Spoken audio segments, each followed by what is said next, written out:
and people in the back seat might get away with the head-on collision because they'll hold on to the back of the front seat, you know. Right. And then the rear-end collision, they'll also hold on to the back of the seat and get away with it. But then when you have the side impact, and then you have a rollover, you know. Oh, now the people, rollover. Yeah, now people without seat belts start to tumble, and they have multiple injuries. In fact, sometimes they get ejected out of the car, either through the window or through the windshield, you know, so it's very important. Well, quite often, sometimes when a person is ejected from a car, he's alive. But when he hits the road, and then the car rolls over them, or whatever, exactly, you know, that's what kills the person, not necessarily the car. The impact. Yeah. The impact with it is just like somebody shooting you out of a gun. Yeah. And then that's to do with the seat belts. Now, the steering wheel, you know, some people drive and they sit so close to the steering wheel. Now, the modern cars, you know, carry airbags within the steering wheel. And if you're leaning forward and there is a frontal or near frontal collision. What about the safety of the airbag? I mean, some people are injured with that. That's what I'm saying, because if you sit too close, that's why you must sit at least 10 inches away from the steering wheel. Because you must meet the airbag when it's inflated, you know. You shouldn't be out there and the force. That's when you get injured by the airbag. When the force is coming out. When you're sitting up. Yes, you're sitting up too close to the steering. So natural position would be to lean back. Is to lean back. Yes, we say sit about 10 inches away from the steering wheel, so that when the airbag deploys, then you can go now and just rest on it, rather than the airbag forcing you back. You know, that's where the injury occurs. Oh, and generally you get a neck injury. The neck injury is about the head restraint, the little back the head restraint. The head restraint. Now that one you must always put behind the back of your neck. Some people put it behind the back of your head. Now some people put it behind the back of your neck. Adjusting that's very important then. Yes, you know, it depends on your height, and then you must always have it behind the back of your head, because if there is a rebound when there is an accident, it's better for your head to bounce on the head restraint than your neck. Okay, Alberto, give us information on that second video there. This is el segundo. Yeah, on the road. On this, the second video is talking about winter time. Right. No, signs and signals. And the signals that we found. Give it to it in Spanish. In Spanish. Yes. Okay. Al segundo video estamos hablando de los signos que hay en las carreteras y al mismo tiempo preparaciones para el invierno. El buen mantenimiento del auto es sumamente importante porque es el que nos va a llevar, y pudiendo controlarlo hay que hacer sus cambios de mantenimiento, tener buenas llantas, tener los vidrios limpios, los limpiabrisas en buenas condiciones, las bombillas que estén todas trabajando, tanto las delanteras como las traseras. Do you find that instruction in Spanish is very helpful, although individual may know English, which is more effective?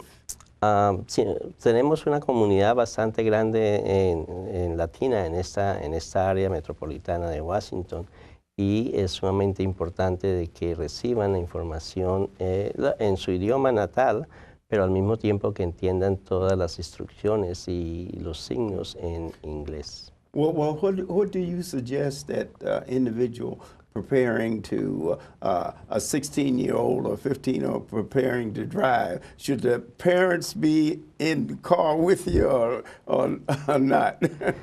Para las personas que están empezando a manejar es sumamente importante que los padres estén de acuerdo en proveer las responsabilidades de mantener un auto, y al mismo tiempo tienen que permanecer como adultos en el auto mientras ellos practican. Okay, give us some advice on driving in the snow and the ice in Spanish. Lo mejor que uno puede hacer es muy bajita la velocidad.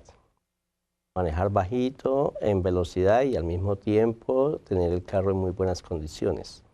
No mover el volante muy rápido y tener control del auto. Y el cinturón de seguridad es sumamente importante, lo mismo que todos los pasajeros en el auto.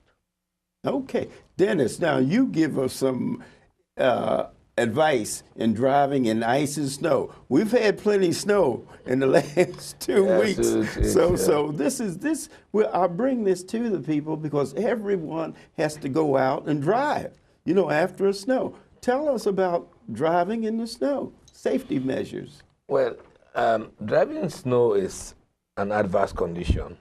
And like all adverse conditions, visibility can be poor, and you know, if you're driving in an adverse condition, the most common sense thing to do is to slow down. Slow down. Yeah. Okay, so the main thing about driving in the snow is cut the speed. Cut the speed. Very simple. Yes. We're going to wrap this up, but that's a message you want to get over to everybody, whether you've been driving 40 years and had your license or whether you just got your license at 16. Speed kills, and speed kills whether it's snow or ice on the ground. The same thing happens when there's speed. So the problem is, what we're trying to say is, speed is the problem. Even in ice and snow, or whether it's raining or whatever, speed, most people get into trouble speeding.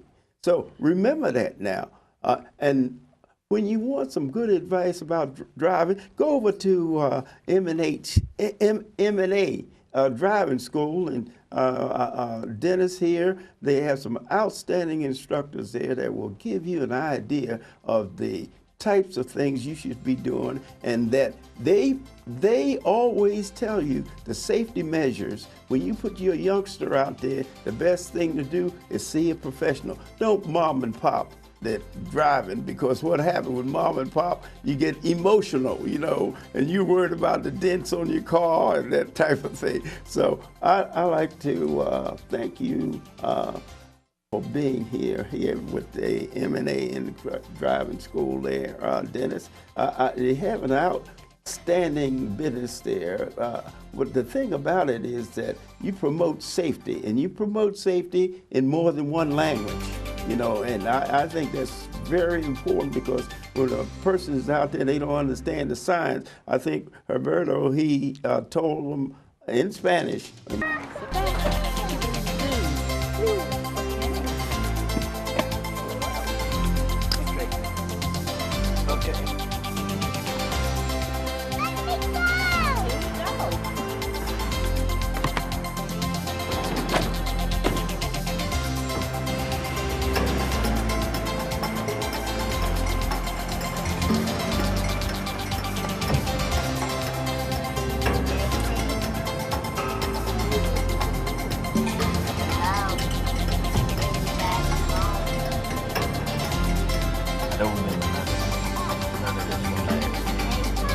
Jasmine, would you leave JT alone, please?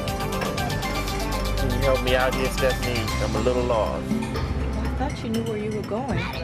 Do you have the directions? Get some Fruit Loops, JT. What time were we supposed to be there? We're late. Do you want to stop and call someone? Y las líneas amarillas están a la izquierda. La segunda regla es que las líneas ininterrumpidas demuestran dónde no puede pasar ni cambiar de carril, y las líneas de rayas punteadas le permiten pasar o cambiar de carril. Por ejemplo, en una carretera de 2 carriles, la línea blanca ininterrumpida a su derecha marca la orilla. La línea amarilla a su izquierda lo separa del tráfico de la vía contraria. Una línea amarilla ininterrumpida y doble a su izquierda significa que le es prohibido pasar a usted y al tráfico de la vía contraria. Una línea amarilla de rayas punteadas a su izquierda significa que el tráfico contrario puede pasar. Si decide hacerlo, compruebe que tiene suficiente espacio para pasar sin peligro. Si hay una línea de rayas punteadas y una ininterrumpida